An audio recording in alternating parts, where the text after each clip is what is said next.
নমস্কার বন্ধুরা, আমি সায়নী। তোমাদের সবাইকে স্বাগত জানাই সায়নীজ ব্লগের আরও একটি নতুন পর্বে। বন্ধুরা, সামনেই আসতে চলেছে স্নান যাত্রা। আর তোমরা কি জানো, এই স্নান যাত্রার কিন্তু পূর্ণিমা তিথিতেই সংগঠিত হয়। আমার কাছে আমার বহু বন্ধুরা পূর্ণিমা তিথির কিছু টোটকা চেয়েছিলে, তাই আজকে ভাবলাম চলো তোমাদের সঙ্গে পূর্ণিমা তিথির কিছু টোটকা আমি শেয়ার করি। বন্ধুরা, পূর্ণিমা তিথি কিন্তু ভগবান শ্রী বিষ্ণু এবং মাতা লক্ষ্মীকে সমর্পিত। আর আমরা সকলেই জানি ভগবান বিষ্ণু এবং মাতা হলেন অর্থ, সৌভাগ্য, শ্রী এবং সমৃদ্ধির প্রতীক। আমরা কেই না সৌভাগ্যের অধিকারী হতে চাই, গৃহের দুঃখ দারিদ্রতাকে দূর করতে চাই, কিন্তু কিছু অজানা কারণে সেই জিনিসগুলো আমাদের গৃহ থেকে যেন যেতেই চায় না। দুর্ভাগ্য যেন আমাদের কপালে একদম জাঁকিয়ে বসে আছে। চলো আজকে বাড়িতে কিভাবে সুখ, শান্তি, সৌভাগ্য এবং আর্থিক কষ্ট দূর করা যায় তারই কিছু টোটকা আমরা জেনে নেব।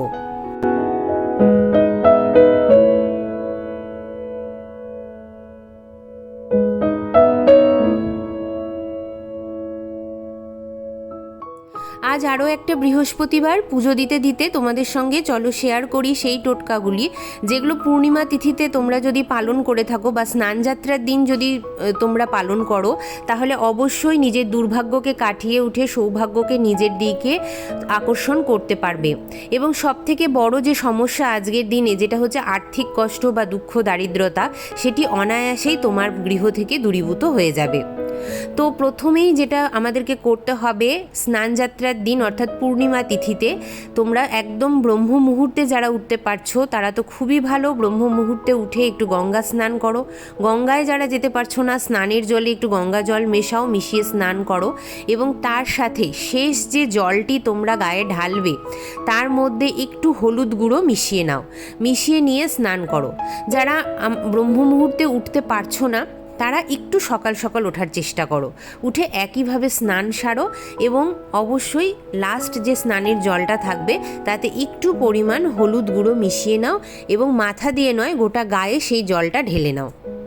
যেহেতু এই দিন পূর্ণিমা তিথি, বন্ধুরা, আমাদেরকে মা লক্ষ্মী এবং নারায়ণের একসাথেই আরাধনা করতে হবে এবং মা লক্ষ্মীকে আমরা এই দিন লাল রঙের একটি বস্ত্র পরাবো আর নারায়ণ ভগবানকে একটি হলুদ রঙের বস্ত্র তোমরা পরাতে পারো। নতুন যে পরাতে হবে তার কোনো কথা নেই, তুমি বাড়িতে থাকা যে কোনো কাঁচা বস্ত্রই সেদিন পরাতে পারো। এরপর তোমার প্রাত্যহিক যে পুজোটা আছে তোমরা সেটা সারতে পারো। আরও একটা কথা বলবো বন্ধুরা, যে কোনো পূর্ণিমা তিথিতে তোমরা হর পার্বতীর একসাথে পুজো করবে। হর পার্বতীর একসাথে পুজো করলে বন্ধুরা আর্থিক কষ্ট তো কেটে যায়ই, তার সাথে কিন্তু দাম্পত্য জীবনেও সুখ, শান্তি, সমৃদ্ধি আসে। তারপরে আমার মতন ছোট্ট লাড্ডু গোপাল যার বাড়িতে থাকবে তারা কিন্তু পূর্ণিমা তিথির দিন অবশ্যই লাড্ডু গোপালের স্নানের জলে 1 চিমটি হলুদ মেশাবে। মিশিয়ে তাদেরকে যখন স্নান করাবে তখন অবশ্যই মনে মনে ওম নমঃ ভগবতে বাসুদেবায় নমঃ এই মন্ত্রটি বলে 3 বার জপ করতে পারো, 11 বার জপ করতে পারো, 5 বার জপ করতে পারো। জপ করতে করতে তোমরা লাড্ডু গোপালকে স্নান করাবে। এরপর দেখো বন্ধুরা, আমি এখানে একটি ঘটি নিয়েছি। এই ঘটির মধ্যে আমি জলপূর্ণ করব, এটা পানের যোগ্য জল আছে। এর মধ্যে আমি 1 চিমটি একটু হলুদ মিশিয়ে দেব এবং তার মধ্যে মেশাবো একটু কেশরের টুকরো। এই জলটা তোমরা পূর্ণিমা তিথিতে যে কোনো অশ্বত্থ গাছ, বট গাছ বা কলা গাছ তার গোড়ায় তোমরা ঢালবে এবং প্রণাম করে আসবে। এতে কিন্তু 1 নিমিষে তোমার যদি কোনো আর্থিক কষ্ট থাকে তা সেটা কিন্তু দূরীভূত হয়ে যায়। এবং শুধু যে এটা তুমি স্নানযাত্রার পূর্ণিমা তিথিতে করবে তা নয়, প্রত্যেক পূর্ণিমা তিথিতেও এটা করতে পারো। আরেকটা নিয়ম দেখিয়ে দিচ্ছি বন্ধুরা, দেখো একটা লাল চেলির কাপড় নিয়েছি। তো এই চেলির কাপড়ের বদলে কিন্তু তোমরা অবশ্যই একটি লাল রঙের শালুর কাপড়ও ছোট করে কেটে নিতে পারো। নতুন নেবে, সেটা কখনোই যেন পুরনো না হয় বা কোনো কিছুতে ইউজ করা না হয়। এর উপরে দেখো আমি একটু গঙ্গা জল ছিটিয়ে নিচ্ছি। এটা তুমি পূর্ণিমা তিথির দিন মা লক্ষ্মীর পায়ের কাছে রাখবে। লক্ষ্মী নারায়ণ একসাথেও পায়ের কাছে রাখতে পারো।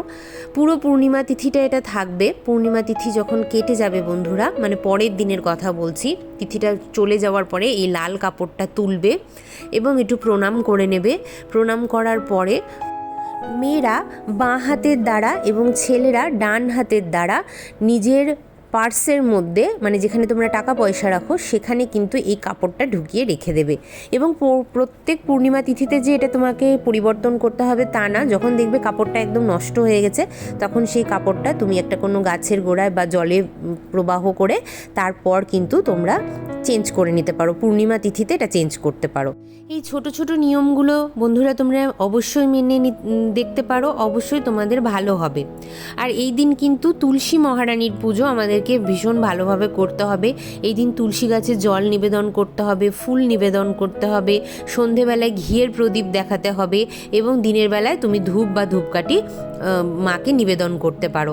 এবং অবশ্যই এই দিন তুমি তুলসী মঞ্চতে প্রদক্ষিণ করবে এবং হলুদ ফুলের দ্বারা মায়ের পূজা সম্পন্ন করবে। এরপর বন্ধুরা, তো আমরা যেমন ঘট পেতে পুজো করি পূর্ণিমা তিথিতে, সেরকমও করতে পারো, বা ঘট না পেতেও তুমি করতে পারো, যেটা তোমার বাড়ির নিয়ম সেটাই করবে। এই দিন তোমরা আরও একটি নিয়ম করতে পারো। যখন তোমরা মা লক্ষ্মী এবং নারায়ণের একসাথে পুজো করছো তখন একটি পিতলের ঘটি বা মাটির ঘটিতে চাল নেবে, চালটা পরিপূর্ণ করে নেবে। তাতে তুমি 3টে হলুদ, মানে গোটা হলুদও দিতে পারো বা হলুদের গাঁটও দিতে পারো, আর দেবে 3টে সুপুরি আর একটা কাঁচা টাকার কয়েন, মানে 1 টাকার কয়েন। এই চালের পাত্রটা মা লক্ষ্মীর পায়ের কাছে তুমি অহরাত্র, মানে পূর্ণিমার রাতটা রেখে দেবে। পূর্ণিমার পরের দিন বন্ধুরা এই যে চালের পাত্রটি একটি লাল কাপড় দিয়ে বেঁধে তুমি তোমার যে অন্নের ভাণ্ডার আছে সেখানে রাখতে পারো। তাহলে কিন্তু অন্ন কষ্ট কোনো দিনই আসবে না তোমার বাড়িতে, এবং কোনো আর্থিক কষ্ট থাকলেও সেটা কিন্তু দূরীভূত হয়ে যাবে। তো এই কার্যটি তুমি করে দেখতেই পারো। এরপরে দেখো একটি বাটি আমি নিয়েছি, এই বাটিটার মধ্যে আমি একটু হলুদ নিয়ে নেব। এটা গুঁড়ো হলুদই আমি নিচ্ছি। এই হলুদটাকে আমি একটু গঙ্গা জল দিয়ে গুলে নেব। তোমরা অনেকেই আমাকে বলো যে এই হলুদটা কি প্যাকেটের হলুদ? হ্যাঁ, এটা প্যাকেটেরই হলুদ, প্যাকেটের হলুদ দিয়েই করা যাবে এই নিয়মগুলি। এই প্যাকেটের হলুদটার মধ্যে আমি একটু গঙ্গা জল মিশিয়ে নিচ্ছি এবং এটা দিয়ে আমি একটা তিলক তৈরি করব। তো এই দেখো এখানে গঙ্গা জল মিশিয়ে নিচ্ছি। এরপরে ভালো করে কিন্তু তোমরা এই হলুদের যে পেস্টটা আছে সেটা তৈরি করে নেবে। এরপর বন্ধুরা এই পেস্টটা যেটা তৈরি হলো, যে তিলকটা তৈরি হলো, সেটা ভগবান শ্রী বিষ্ণুর ললাটে 3বার লাগাবে এবং তারপরে যে প্রসাদী যে তিলকটা থাকবে সেই তিলকটা তুমি নিজের কপালে, গলায় এবং অবশ্যই কানের 2 পাশে আর নাভি দেশে লাগাবে। এটা তুমি প্রত্যেক পূর্ণিমা তিথিতেও করতে পারো। আবার তুমি এই কার্যটি কিন্তু অবশ্যই প্রত্যেক বৃহস্পতিবার করেও করতে পারো। এটাতে দেখবে আর্থিক কষ্ট তো দূরীভূত হবেই, কোনো কাজকর্মে যদি তোমার বাধা থাকে সেই বাধাটাও খুব তাড়াতাড়ি তোমার দূরীভূত হয়ে যাবে। এছাড়াও বন্ধুরা এই দিন তোমরা সদর দরজার উপরে সিঁদুর, হলুদ আর কাঁচা দুধ কেশরের সাথে একসাথে মিশিয়ে 7টি ফোঁটা কিন্তু আঁকতে পারো। এটা স্নান সেরে একদম উঠে সদর দরজার মাথার উপরে করে দিতে পারো। আবার বলে দিচ্ছি বন্ধুরা, সিঁদুর, হলুদ এবং কাঁচা দুধ কেশরের সাথে মিশিয়ে 7টা ফোঁটা নিজের সদর দরজার মাথার উপরে দিতে পারো। এতে কিন্তু তোমার অশুভ শক্তি যদি কিছু বাড়িতে থাকে সেটা দূরীভূত হবে এবং অবশ্যই প্রসপ্যারিটি বাড়িতে আসবে। এছাড়াও আমি তোমাদেরকে সবসময় বৃহস্পতিবার করে বা পূর্ণিমা তিথিতে ভগবান নারায়ণকে হলুদ রঙের আমি সবসময় ভোগ দিতে বলি যে হলুদ রঙের কলা দিতে পারো, আম দিতে পারো, বা কোনো আমসত্ত্ব জাতীয় কোনো ভোগ দিতে পারো, বা হলুদ রঙের কোনো মিষ্টান্ন দ্রব্য দিতে পারো। এছাড়াও কিন্তু তোমরা পূর্ণিমা তিথিতে চালের পায়েস তৈরি করে ভগবান শ্রী বিষ্ণু এবং মাতা লক্ষ্মীকে দিতে পারো, এটাও ভীষণ ভালো হয়। আর সিন্নি ভোগ যারা দাও তাদের তো আর কিছু দেওয়ার দরকারই নেই, কারণ সিন্নিতে সকল দোষ কেটে যায়। কিন্তু এই দিন আমি তোমাদেরকে একটা কথা বললাম যে হর পার্বতীর পুজো করাটা কিন্তু খুবই প্রয়োজনীয়, এবং হর পার্বতীকে সাদা রঙের কোনো মিষ্টি জাতীয় দ্রব্য দেওয়াটা খুবই ভালো বলে মনে করা হয়। সেটা যদি তুমি কোনো মিষ্টি দিতে পারছো খুবই ভালো, যদি মিষ্টি দিতে না পারছো, বাড়িতে আমাদের সবার চিনি থাকে বন্ধুরা, তো চিনিটাও কিন্তু সাদা রঙের একটা ভোগ এবং মিষ্টি জাতীয়ই দ্রব্য, তো সেটা অবশ্যই তোমরা দিতে পারো। এতেও কিন্তু দুঃখ, দারিদ্রতা, আর্থিক কষ্ট কেটে যায় এবং জীবনে অনেক সফলতার সম্মুখীন হতে থাকবে।